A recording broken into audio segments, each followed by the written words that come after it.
Kapag naka 15 straight days ng inflow ang isang asset, hindi po ito normal. Ito ay signal na may nangyayaring malaking pagbabago sa loob ng market. At ngayon, sa XRP mismo ang gumagawa ng ingay dahil sa sunod-sunod na pagpasok ng institutional capital. Ayon po sa report dito ni XRP Crypto Wolf, ang lahat ng US Spot XRP ETF ay nagkaroon ng 15 or 15 magkakasunod na araw ng net inflows, kahit pa puno ng uncertainty ang broader crypto market.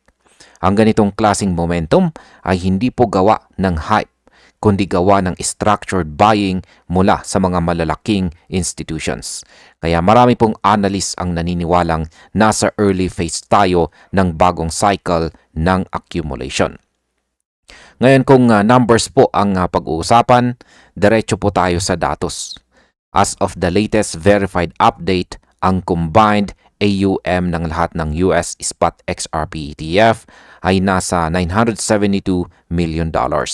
Ibig sabihin, halos $1 billion na ang nahahawakang capital na dedicated lang kay XRP. At hindi lang ito basta value sa papel, dahil ang funds na ito ay may custody ng 477.9 million XRP tokens. Real XRP ito at hindi po derivatives.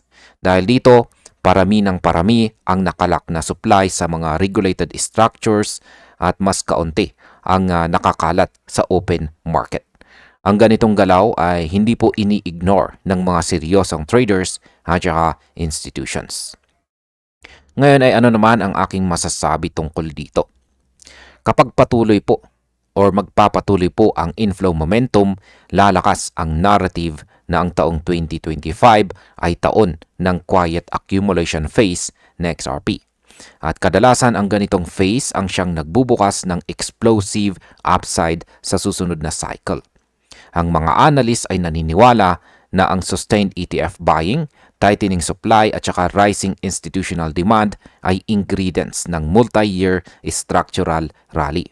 Sa ngayon, ang pinakamalaking tanong ay hindi kung bakit umaakyat si XRP, kundi gaano tatagal ang inflow streak. Kung patuloy po na malak ang supply sa mga regulated custody, pwede pong magbago ang buong trajectory ng XRP pagpasok ng taong 2026. At hanggang dito na lamang po tayo sa video na ito mga ka-crypto. Maraming salamat sa panonood.